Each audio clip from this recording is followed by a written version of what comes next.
Okay, तो आज हम करने वाले हैं Newton second law of motion का लॉ ऑफ मोशन का सेकंड लेक्चर। ठीक है, तो हम इससे पहले क्या पढ़ चुके हैं भाई? क्या क्या पढ़ चुके हैं? न्यूटन्स के तीनों लॉ पढ़ चुके हैं, फर्स्ट सेकंड एंड थर्ड। तीनों लॉस पढ़ चुके हैं। मोमेंटम पढ़ चुके हैं। कंजर्वेशन ऑफ मोमेंटम पढ़ चुके हैं। और क्या पढ़ चुके हैं? इम्पल्स पढ़ चुके हैं। ये इतनी चीजें पढ़ चुके हैं हम। यस अरे लास्ट क्लास में किए थे ना ये सारी चीजें, तो है भाई। यस सर याद है? भूल गए? याद है कि नहीं? यस सर अब हम स्टार्ट करते हैं। एक्चुअली में लास्ट क्लास में हमारे थ्योरी ज्यादा हुई थी, क्वेश्चंस कम हो पाए थे। तो अब हमारे क्वेश्चंस ज्यादा होंगे और थ्योरी होगी कम। तो स्टार्ट करते हैं क्वेश्चन से। ये क्वेश्चन, फर्स्ट क्वेश्चन आपकी स्क्रीन पे। करो भाई, करो फर्स्ट क्वेश्चन आपकी स्क्रीन पे।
एक्चुअली इस क्वेश्चन में पूछा क्या है? The force on a rocket moving with velocity 300 metre पर सेकेंड इज 210 न्यूटन। तो कोई रॉकेट है जो कि एक वेलोसिटी से मूव कर रही थी 300 मीटर पर सेकेंड। तो उस पर कंटिन्यूअसली फोर्स आ रहा है 210 न्यूटन का। 210 न्यूटन, और किस वजह से आ रहा है? क्योंकि आपको याद हो कि जैसे जैसे हमारी रॉकेट चलती है तो उसके अंदर पीछे से फ्लू गैसेस निकलती हैं, गैसेस, और थोड़ी सी आग सी निकलती हुई दिखती है। होता है कि नहीं ऐसा? भाई, यस सर क्यों होता है? फ्यूल के जलने की वजह से। फ्यूल मतलब जो हमने क्रायोजेनिक फ्यूल या कोई भी फ्यूल उसमें डाला हुआ होता है, उसके जलने की वजह से होता है। तो जब फ्यूल जल रहा है, जैसे मान लो अभी 1 सेकंड में मान लो 100 ग्राम फ्यूल जलता है, 1 second for example 100 gram fuel जलता है। तो क्या अगले सेकंड में उस रॉकेट का मास 100 ग्राम कम हो जाएगा? क्योंकि फ्यूल तो जल चुका ना। यस और नो? यस सर तो वो फ्यूल किस रेट से जल रहा है, ये पूछा है क्वेश्चन। वो फ्यूल किस रेट से जल रहा है, ये पूछा है। तो आप इसके लिए एक फॉर्मूला क्या लगा सकते हो? F इक्वल टू माइनस के V D M over D T. Actually में फोर्स क्या होता है? Rate of change of momentum. Actually में ये आया कहां से है? फोर्स होता है हमारा rate of change of momentum, यानी कि डीपी ओवर डी टी। तो डीपी क्या है मेरा? डी ओवर, अब देखो माइनस क्यों आया है? ये माइनस आया है क्योंकि हमारा डिक्रीज हो रहा है, रेट मेरा डिक्रीज हो रहा है ना, इसलिए। M V divided by D T. तो उसने बोला है वी मेरा कांस्टेंट है 300। तो वी मेरा कांस्टेंट है तो क्या आएगा? वी इधर आ गया तो D M over D T. और इसको माइनस का क्यों लिया है यहाँ पे? ये माइनस है क्योंकि फ्यूल जो है वो जल रहा है। मतलब इसका मतलब है कि घट रहा है। कोई चीज डिक्रीज हो रही है इसीलिए इसका माइनस लगा दिया है इसके आगे। तो आप ये फॉर्मूला यूज करो कि F इक्वल टू माइनस के V D M over D T, ये फॉर्मूला यूज करो। ये फॉर्मूला यूज करो, वैल्यू डालो और आंसर आ जाएगा। करो भाई, आई थिंक अब तो आ जाना चाहिए। एक बच्चे का आज का आंसर, प्रीति बनियाल का आंसर आ चुका है।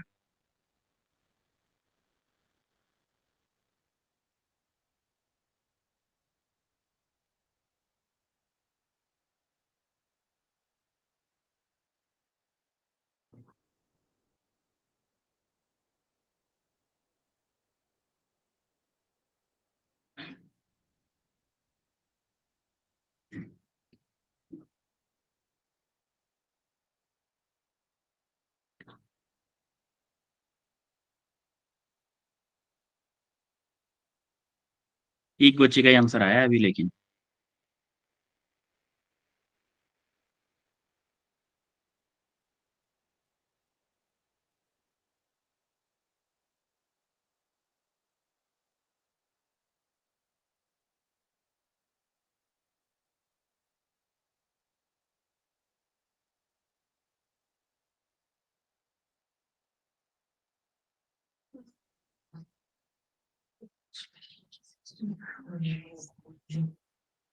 दो बच्चों का, प्रीति एंड हर्ष। प्रीति आंसर बताओ बेटा। Sir A option. A option. Harsh A. A option, okay. तो अब देखोगे एफ मेरे को दे रखा है कितना, 210 माइनस वी कितना दे रखा है 300 into D M over D T इसमें पूछा है। तो आप माइनस के ही रखो इसको, माइनस के D M over D T equal to क्या है 210 डिवाइडेड बाई 300। तो यहां से ये कैंसिल हो गया। तो आप बोलो कि इसको बोल सकता हूँ कि 21 divided by 3 into 10 to the power -1 बोल सकता हूँ कि नहीं। तो 3 से ये कितने टाइम्स कट जाएगा, 7 टाइम्स। तो क्या बोलेगे, -1 पावर है तो क्या हो जाएगा 0.7 केजी पर second. DM over D T क्या था मतलब, डीएम ओवर डी टी का मतलब है rate of consumption,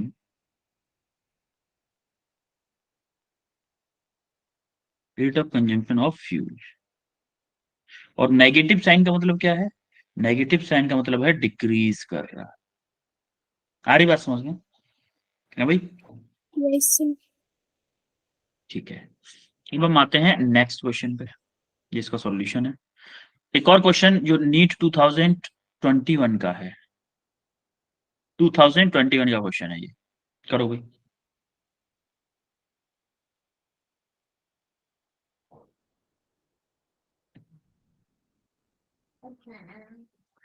ball of mass, कितना है mass 0.15 KG, is dropped from height 10 metre. उसमें मास दे रखा है बॉल का कितना 0.15 केजी। ठीक है, और हाइट से कितनी से है, माना कि हाइट है जहां से ड्रॉप किया जा रहा है 10 मीटर। ठीक है, strike the ground and rebound the same height. देखो जैसे आप बोलो कि मेरी कोई बॉल है, ये बॉल है मेरी, ये मान लो ग्राउंड है, यहां से नीचे की तरफ गिराई जा रही है, ये हाइट है मेरी, यहां से लेके यहां तक 10 metre.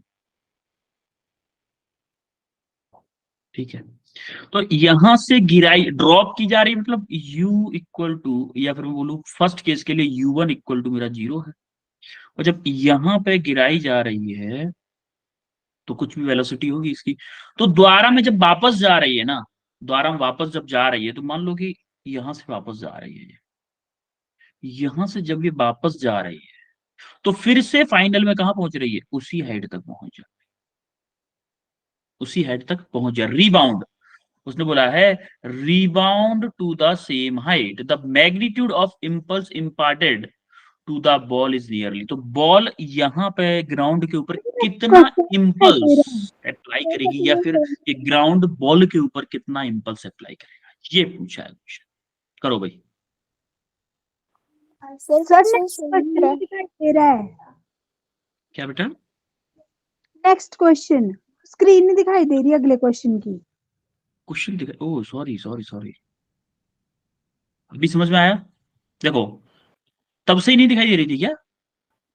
Yes no sir. Sir. A ball of mass 0.1 kg is dropped, 0.1 kg मास है, h आपकी ये है, तो हम आप हाइट कितनी है 10 मीटर, 10 मीटर हाइट से उसको ड्रॉप किया जा रहा है। तो मान लो यहाँ पे आ गया वो, यहाँ पे माना कि इसकी वेलोसिटी v होगी, मान लो इसकी वेलोसिटी v होगी, जब गिरा है ग्राउंड पे जैसे ही टकराया है, तो ये v वेलोसिटी टकराया मान लो, तो यहां से आने में इसकी v वेलोसिटी हो रही है, तो जब यहां से वापस जाएगा तब भी तो v वेलोसिटी से जाएगा, तभी तो यहां तक पहुंचेगा भाई। यस और नो? Yes sir. तभी वहां तक पहुंचेगा। तो आप हमको पूछा क्या है, magnitude of impulse imparted to the ball, कितना इम्पल्स बॉल के ऊपर लगेगा, ये पूछा गया है, कितना इम्पल्स बॉल के ऊपर लगेगा। करो भाई।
किसी का आंसर?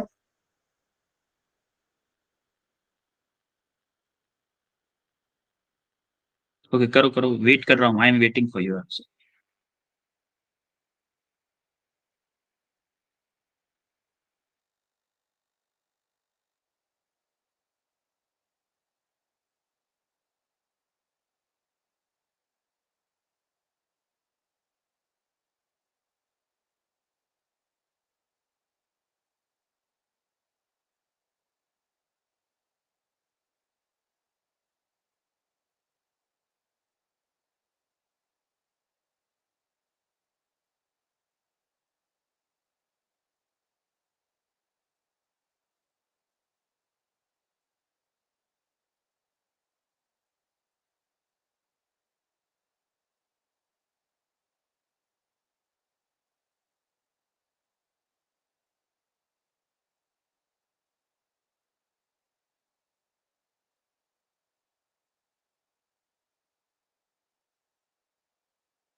आंसर आया किसी का बच्चों?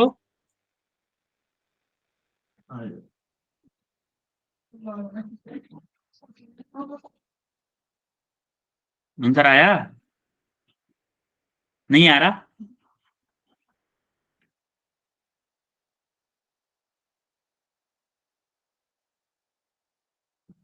एक बात बताओ कि अगर मेरा किसी h हाइट से ऑब्जेक्ट गिराया जाए, मैं अगर इसकी फर्स्ट केस माना कि ये केस 1 है,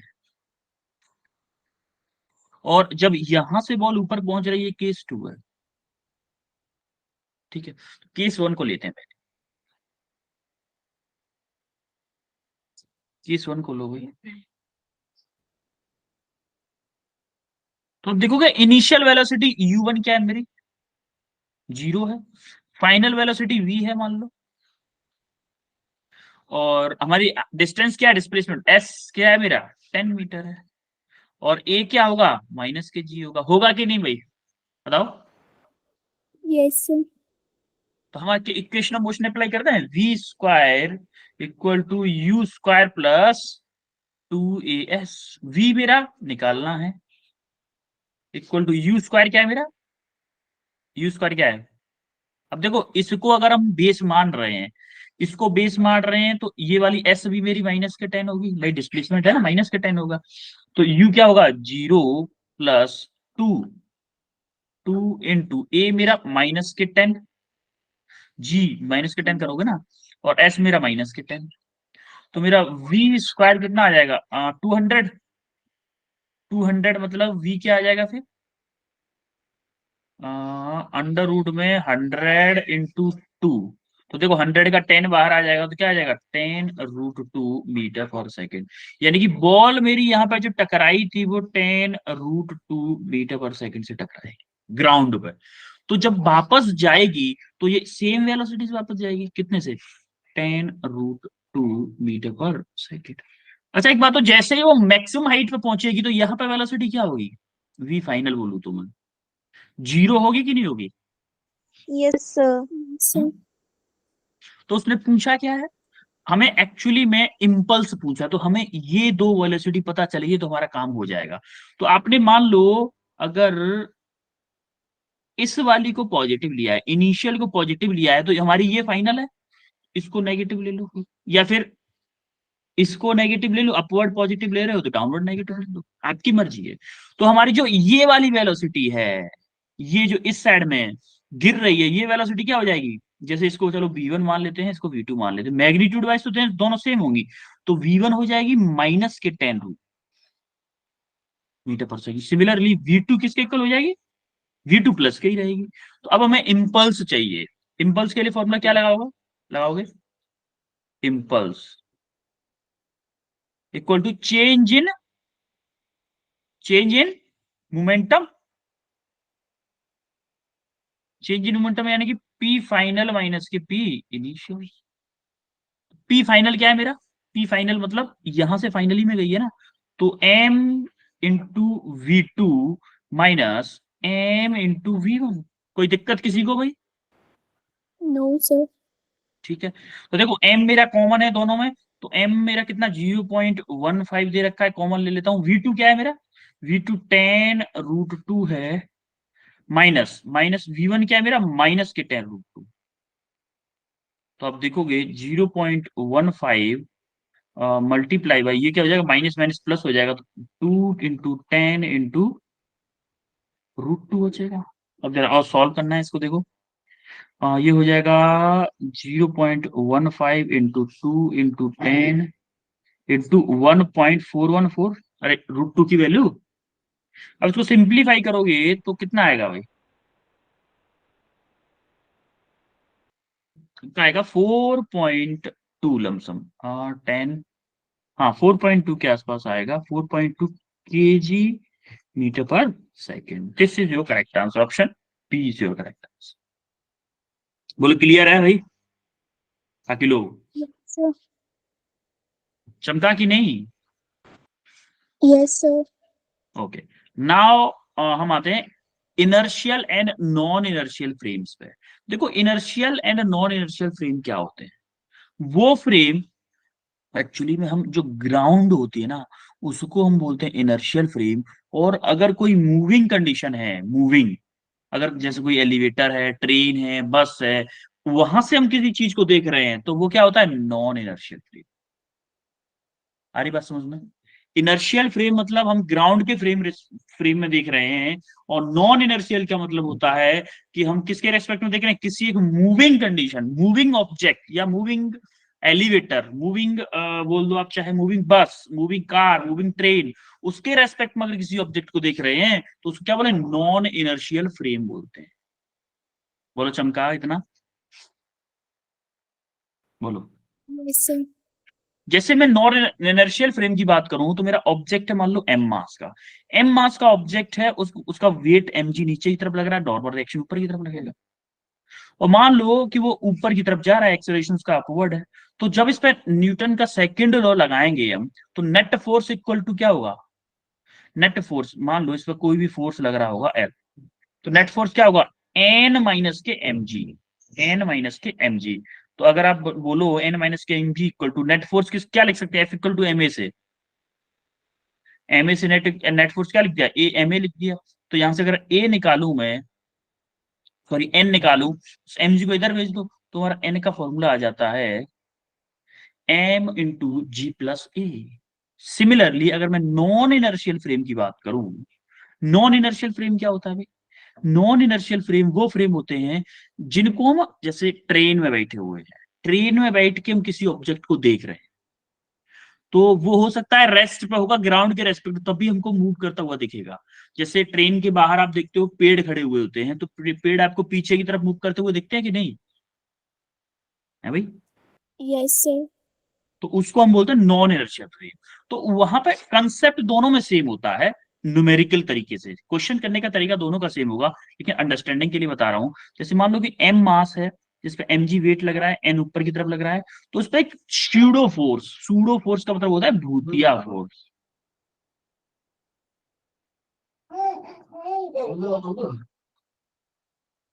भूतिया फोर्स। ये वो फोर्स है जिसको लगाने वाले की नहीं पता, लेकिन लगता है। जैसे फॉर एग्जाम्पल कि जब आप ट्रेन में, बस में कहीं पे हो और आप ऐसे खड़े हुए हो, जब हमारी बस टर्न लेती है किसी मोड़ पे, तो आपको ऐसा लगता है कि हम एक साइड में मुड़ रहे हैं, कहीं लगता है कि नहीं अंदर, Yes, sir. उसी फोर्स को हम कौन क्या बोलते हैं, स्यूडो फोर्स बोलते हैं। एक्चुअली हमें पता नहीं चलता कौन लगा रहा है, हम चारों तरफ देख रहे हैं, कोई हमें टच कर नहीं रहा, मतलब हम दूर खड़े हुए हैं, अकेले में खड़े हुए हैं, फिर भी हमारे ऊपर वो फोर्स लग रहा है। उस टाइप के फोर्स को क्या बोलते हैं, स्यूडो फोर्स बोलते हैं। बोले चिमका, Yes, sir. ठीक है। तो हमारा इधर भी सेम कंडीशन होती है, अगर मैं एन निकालूंगा तो देखो एन इक्वल टू क्या होगा, M E plus M G, M E plus M G. तो इसका एक्सप्रेशन देखो और इसका एक्सप्रेशन देखो, दोनों का सेम होता है। एक्चुअली में दोनों का एक्सप्रेशन सेम ही आएगा। तो हम इसको पढ़ क्यों रहे थे, एक्चुअली में हमारे क्वेश्चन आता है लिफ्ट पे बेसिस, जो एलिवेटर और लिफ्ट पे बेसिस क्वेश्चन आता। तो हमारा सबसे मेन कंसेप्ट आपको समझना है रिलेटिव एक्सिलरेशन। क्या, रिलेटिव एक्सेलरेशन। रिलेटिव एक्सेलरेशन कैसे होता है, अगर आपकी लिफ्ट, मान लो लिफ्ट मेरी ऊपर जा रही है, ऊपर जा रही है, तो मेरा रिलेटिव एक्सेलरेशन क्या होगा भाई, ऊपर जा रही है मतलब एक्सेलरेशन मेरा ऊपर है और ग्रेविटेशनल एक्सेलरेशन नीचे है, तो क्या होगा, ए प्लस जी हमेशा, ठीक है। और अगर मेरी लिफ्ट नीचे जा रही है, नीचे जा रही है मतलब ग्रेविटेशनल एक्सेलरेशन भी नीचे है और जी भी मेरा नीचे है, तो मेरा ए रिलेटिव एक्सेलरेशन क्या होगा, क्या होगा, जी माइनस के ए। बोलो चमका इतना, है भाई, Yes, sir. ठीक है। अब आप Sir. देखोगे जी माइनस के जी प्लस ए हमें पता चल गया। तो यही कंडीशन यहाँ पे देखो, if a body of mass M in an elevator accelerating upward, अगर कोई बॉडी का मास m है और अगर वो ऊपर की तरफ एक्सेलरेट कर रहा है एलिवेटर, तो उसका नॉर्मल रिएक्शन क्या होगा, जनरली हमारा नॉर्मल रिएक्शन क्या होता, अगर कुछ भी ऑब्जेक्ट नहीं करता तो हमारा mg ये होता था, तो n हमारा ये होता, तो n इक्वल टू mg होता। अगर कोई भी एक्सेलरेशन नहीं होता तो a इक्वल टू जीरो होता तो, लेकिन a इक्वल टू जीरो नहीं, एलिवेटर है, तो हमारा यहाँ पे क्या आ जाता है, प्लस एम ए और आ जाता है। सिमिलरली अगर एक्सेलरेशन डाउनवर्ड डायरेक्शन में जा रहा हो, एलिवेटर डिक्रीजिंग डाउनवर्ड,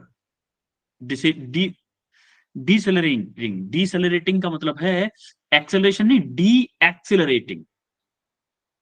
तुम्हारा एक्सेलरेशन किधर हो गया, डाउनवर्ड डायरेक्शन में हो गया, तुम्हारा जी माइनस के हो जाता है। और if the same body is in elevator accelerating downward, तो वही बोला है ना डाउनवर्ड, तो जी माइनस के, ठीक है। If the same body is in elevator decelerating downward, downward की तरफ देखो जा रही है डाउनवर्ड में, देखिए डी एक्सिलरेट कर रही है, जा रही है डाउनवर्ड। एक्चुअली में हमारा ए से मतलब होता है, अगर डाउनवर्ड जा रही है लेकिन डी एक्सेलरेट कर रही है, डी एक्सेलरेट का मतलब क्या है, एक्सेलरेशन तो ऊपर है तब भी उसका, याद रहे। इस स्टेटमेंट को देखो, if a body, if the some same body is in elevator decelerating downward, decelerating downward का मतलब है कि मेरा एक्सेलरेशन किधर है? अभी भी अपवर्ड ही है और जी मेरा नीचे है, तो ये फर्स्ट वाली कंडीशन आ गई। सिमिलरली इसको देखो, if a body is an elevator D accelerating upward, upward में डी एक्सेलरेट कर रही है, इसका मतलब इसमें देखो एक्सेलरेशन मेरा डाउनवर्ड है, बॉडी ऊपर जा रही है लेकिन एक्सेलरेशन मेरा किधर है, डाउनवर्ड है। तो अगर आप लिफ्ट ऊपर जा रही है मतलब एक्सेलरेशन ऊपर जाने का मतलब हमेशा ऐसा नहीं होगा कि ऊपर जा रही है तो एक्सेलरेशन ऊपर ही लगे। तो आप इस स्टेटमेंट को ऐसे भी लिख सकते हो कि व्हेन ए मेरा ऊपर है, ए मेरा ऊपर है और जी मेरा कहाँ है, नीचे है, तब रिलेटिव ये होगा। और इस केस में लिखो कि ए मेरा अगर सेम डायरेक्शन में, ए नीचे है जी भी नीचे है, दोनों सेम डायरेक्शन में, तो जीरो। बोलो चमका इतना। Yes, sir. यस बाकी सर। लोग ओके, जरा ये क्वेश्चन करो भाई, उसी टॉपिक पे बेस है, 2020 का क्वेश्चन है, नीट का, नीट 2020 का क्वेश्चन है।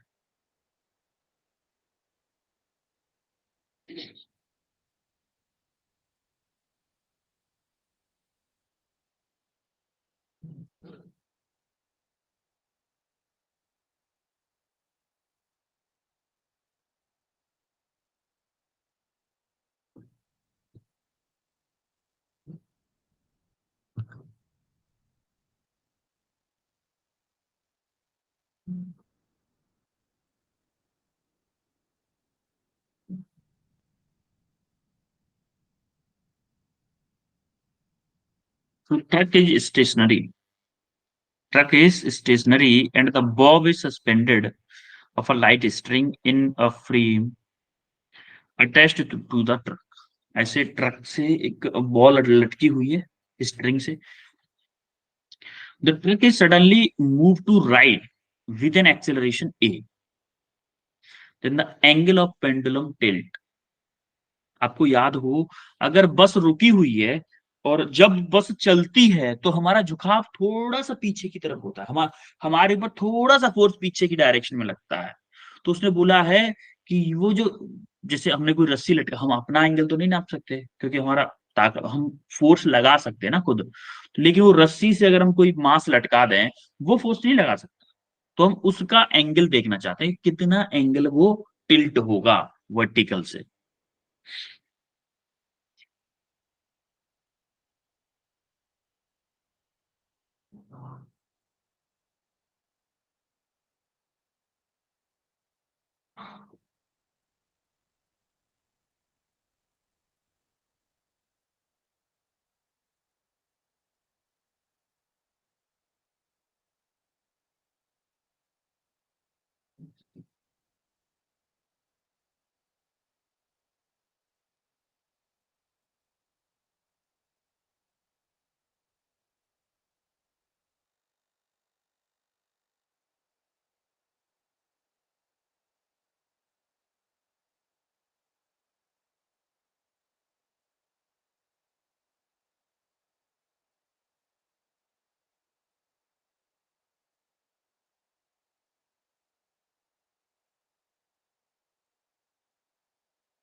हाँ लग रही है कुछ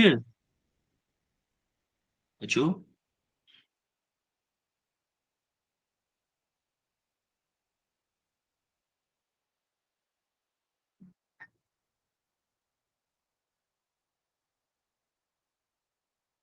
आवाज आ रही है मेरी? Yes, sir. क्वेश्चन में कुछ समझ में आ रहा है? चलो ठीक है, मैं बताता Yes, हूँ। sir. देखो, कोई ट्रक है, जैसे मान लेते हैं कोई ट्रक का बोनट टेढ़ा बन रहा है। चलो सीधा करते हैं इसको। मान लेते हैं ये कोई ट्रक है, कुछ भी मान लो, क्या फर्क पड़े। ये ट्रक है, इसकी सीलिंग से क्या है कि यहाँ पे एक बॉब लटका हुआ है, मतलब ऐसे करके लटका। अभी इनिशियली ये रेस्ट पे था तो ये ऐसे था आराम से, तो इसके ऊपर क्या लग रहा होगा, जी तो कंटिन्यूअसली डाउनवर्ड लग ही रहा होगा। ये इसका एक्सिलरेशन ए हो गया अचानक से, तो क्या बॉब इधर झुक जाएगा? तो ऐसे करके हो गया, मान लो ये थीटा एंगल हो गया, यहां से हुआ कि नहीं, बोलो Yes, sir. बोलो। तो इस बॉब के ऊपर एक्चुअली में क्या हो रहा है कि एक एक्सिलरेशन, इसके ऊपर एक एक्सिलरेशन लग गया इस डायरेक्शन में, एक स्यूडो फोर्स जिसको हम बोलेंगे। देखो जैसे ये बॉब था, तो ये बॉब जब यहाँ पे है तो इसके ऊपर mg तो नीचे की तरफ लग रहा था, एक स्यूडो फोर्स लगा, कितना, ma। तब ये थीटा एंगल बना था कि नहीं बना था, बोलो यस और नो। Yes, sir. एक्चुअली में ये कैसे हुआ है, देखो इसको अगर मैं एक्सटेंशन फॉर्म में बनाऊं, तो मेरा जी तो लग रहा था ऐसे, और ए था मेरा ऐसे, और ये बन रहा है ऐसे। माना कि ये जितना है, इस वेक्टर को इधर बना लें क्या, ये मेरा ए वेक्टर को इधर बना लूं, ये एंगल क्या है मेरा, थीटा है। कोई दिक्कत किसी को? इसी के बराबर मैंने वेक्टर को इधर बना लिया, ये मेरा जी वेक्टर जी था। तो यहां से टेन थीटा निकालो जरा, क्या आएगा, टेन थीटा क्या आएगा, G1. परपेंडिकुलर अपॉन बेस होता है, Yes, sir. Perpendicular upon base. तो देखो थीटा ये है, तो परपेंडिकुलर क्या है मेरा, a/g। तो अगर मुझे थीटा चाहिए तो क्या होगा, टेन इनवर्स a/g। होगा कि नहीं, बोलो। टेन इनवर्स a/g कौन सा ऑप्शन है, option B is your correct answer है भाई। Yes, sir. क्लियर हुआ सबको? Yes sir. Yes, sir. ये क्वेश्चन करो भाई, नीट 2017 का क्वेश्चन है, नीट 2017 का क्वेश्चन है। Two blocks A and B of masses 3m and m respectively are connected by a massless and inextensible string. The whole system is suspended by a massless string. Massless spring, sorry, as shown in the figure. The magnitude of acceleration of A and B immediately after string cut, यानी कि यहां से cut कर दिया गया है इसको, यहां से अचानक से यहां से अगर कट कर दें, तो मास ए और मास बी का एक्सिलरेशन क्या हो, ये पूछा है उन्होंने। करो भाई।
एक बच्चे का आंसर आया अभी, प्रीति बनियाल का। हम्म,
हाँ प्रीति बेटा, आंसर बताओ।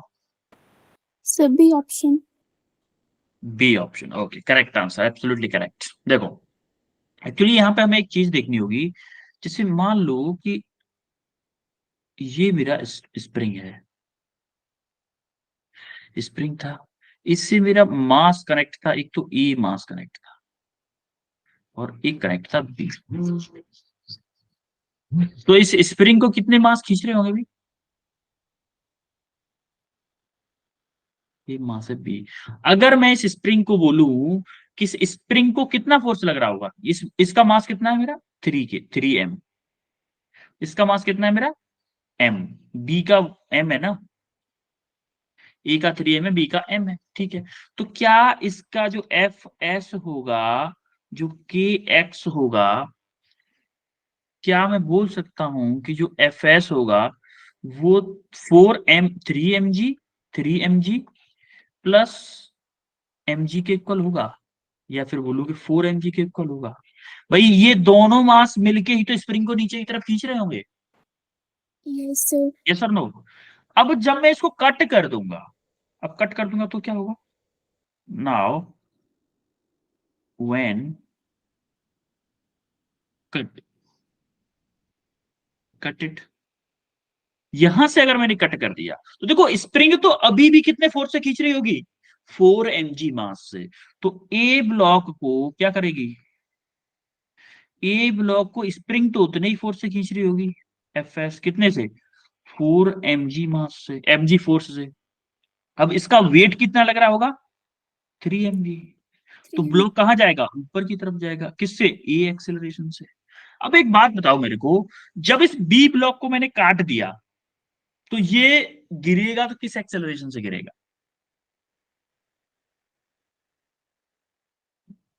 when block B is cut, then block B will fall freely।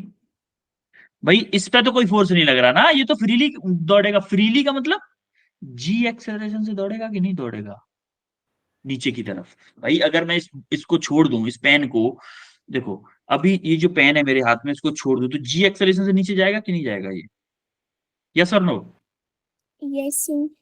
तो यही तो ब्लॉक बी के साथ हो रहा है, यही ब्लॉक बी के साथ हो रहा है कि ये जी एक्सेलरेशन से नीचे आएगा, मतलब बी का मुझे एक्सेलरेशन पता चलेगा जी। तो देखो ये ना तो ये ऑप्शन होगा ना ये ऑप्शन होगा, तो यहाँ पे भी जी दिया है, यहाँ पे भी जी दिया है, तो मेरे को ए का एक्सेलरेशन निकालना पड़ेगा। तो इसमें हम क्या करें, न्यूटन का सेकंड रूल अप्लाई कर देते हैं। इसमें क्या करोगे? F S minus 3 mg equal to M A मतलब एम यहाँ पे कितना है? 3 m है, 3 m इंटू ए। ए मेरे को निकालना है, तो एफ एस कितना है मेरा? 4 mg minus 3 mg equal to 3 m into a. तो यहां से बचेगा mg equal to 3 m into a. तो ए क्या आ गया? mg upon 3 m। तो m से m कैंसिल हुआ, कितना आया? g/3, यानी कि ए एक्सेलरेशन ऑफ ए बोले तो इसको, इसका एक्सेलरेशन ऑफ ए बोल दो चाहे। एक्सेलरेशन ऑफ ए कितना आ गया मेरा, g/3, g/3 यानी कि option B is the correct answer. बोलो क्लियर हुआ? Yes, sir. Yes sir. कोई दिक्कत किसी को? ओके। अब जरा नेक्स्ट क्वेश्चन, ये क्वेश्चन करो भाई, ये क्वेश्चन देखो, इस क्वेश्चन को देखो।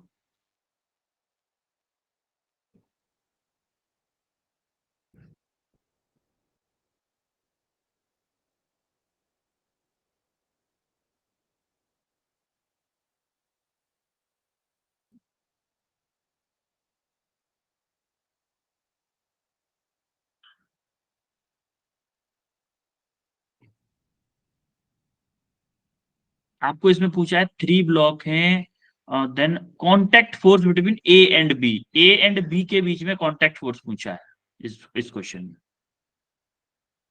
करो भाई, 2 मिनट है आपके पास। 52 हो रहा है, 54 पे कराना स्टार्ट कर दूंगा।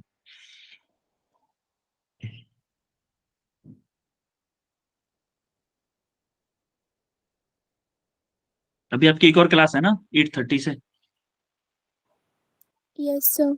Yes sir.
ओके, चलो मैं करवाता हूँ इस क्वेश्चन को। ठीक है, देखो अपन को क्या दे रखा है, 3 ब्लॉक हैं A B C of masses 4 kg, 2 kg, 3 kg, 1 kg, sorry. एक बात दो, अगर इधर से फोर्स लग रहा है 14 न्यूटन का, 14 न्यूटन का फोर्स लग रहा है यहां से, यहां से कितना फोर्स है 14 न्यूटन का। तो 14 न्यूटन का इधर से फोर्स लगा, तीनों ब्लॉक्स को किसका के ले जाएगा कि नहीं ले जाएगा ये?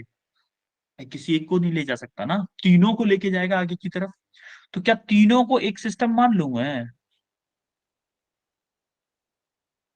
तीनों को एक सिस्टम मानेंगे तो हम बोल रहे हैं कि हमारा एक ब्लॉक है जिसका मास कितना है, जिसको हम बोले A+B+C है एक्चुअली। तो ए का मास कितना है मेरा, 4+2+1 यानी कि कितना, 7. 7 kg, जिसपे फोर्स लग रहा है कितना, 14 न्यूटन। तो एक्सेलरेशन निकाल सकता हूं इसका, F=ma। एफ कितना है मेरा 14 न्यूटन, एम कितना है मेरा 7 × a, यानी कि a मेरे को आ गया कितना, 2 मीटर पर सेकंड। बोलो यहां तक चमका सबको? Yes. ठीक है, अब देखो यहां तक अपन को समझ में आया। तो अब क्या करना है हमें, पूछा है कि ए और बी के बीच में कांटेक्ट फोर्स क्या होगा। तो now draw F B D, free body diagram of block A block का फ्री बॉडी डायग्राम बनाओ यार। देखो ए ब्लॉक का फ्री बॉडी डायग्राम बनाएंगे। फ्री बॉडी डायग्राम क्या होता है, उस फोर्स पर जितने भी एक्सटर्नल फोर्स अप्लाइड होते हैं उन सबको दिखाना होता है। तो देखो एक तो 14 न्यूटन का ये फोर्स लग रहा है, तो क्या ये अगर इस पे फोर्स लग रहा है तो ये ब्लॉक बी को धक्का मार रहा होगा, तो बी ब्लॉक भी तो ए को धक्का मार रहा होगा पीछे की तरफ, मार रहा होगा कि नहीं। तो एक Yes, sir. Force B block लगाएगा, इसको हम बोल देते हैं नॉर्मल रिएक्शन बोल दो, चाहे कुछ भी बोल दो। मान लो चलो एफ ए बी बोल दो। एफ ए बी यानी कि force on A applied by B, A block है ये। इसका मास कितना है भाई ए ब्लॉक का, 4 kg है, 4 kg मास है। तो ये इसका एक्सेलरेशन भी तो 2 मीटर पर सेकंड होगा भाई, तीनों का एक्सेलरेशन 2 मीटर पर सेकंड है, तो इस ए ब्लॉक का भी एक्सेलरेशन 2 मीटर पर सेकंड होगा, होगा कि नहीं। तो हम क्या कर सकते हैं, न्यूटन सेकंड लॉ अप्लाई करो, न्यूटन सेकंड लॉ। तो क्या होगा 14 minus F A B equal to M A. तो एम ए की बात हो रही है यहाँ पे, तो 14 माइनस एफ ए बी अपन को निकालना है। एम कितना है मेरा 4 इंटू ए कितना है 2। तो एफ ए बी को इधर ले जाओ, F A B equal to, और 8 को इधर ले आओ, 14 माइनस के 8, तो एफ ए बी कितना आ गया, 14 में से 8 गया तो कितना बचा, 6 न्यूटन। Yes, sir. हाँ, तो 6 Newton is your correct answer, option B is your correct answer. बोलो चमका। Yes, sir. ओके, तो अब आपके होमवर्क के लिए ये 3 क्वेश्चन आपको होमवर्क के लिए है, ठीक है। 3 क्वेश्चन ये हैं। तो आज हमने क्या क्या पढ़ा है, मेनली आज हमने किए हैं क्वेश्चंस। वैसे हमने देखा है आज inertial and non inertial frame, और हमने क्या किए हैं क्वेश्चंस, मेनली क्वेश्चंस किए, क्योंकि हमने लास्ट क्लास में थ्योरी ज्यादा की थी, तो इसमें क्वेश्चंस ज्यादा किए। कोई डाउट है आज की क्लास में। No, sir. अभी मिलते हैं आपको 1 घंटे बाद, ठीक है। 1 Yes, घंटे बाद sir. क्लास है ना अभी आपकी, ठीक है बच्चों, फिर मिलते हैं 1 घंटे बाद। Okay, Thank you, sir. Bye, sir. Thank you, bye, sir. Bye, you welcome.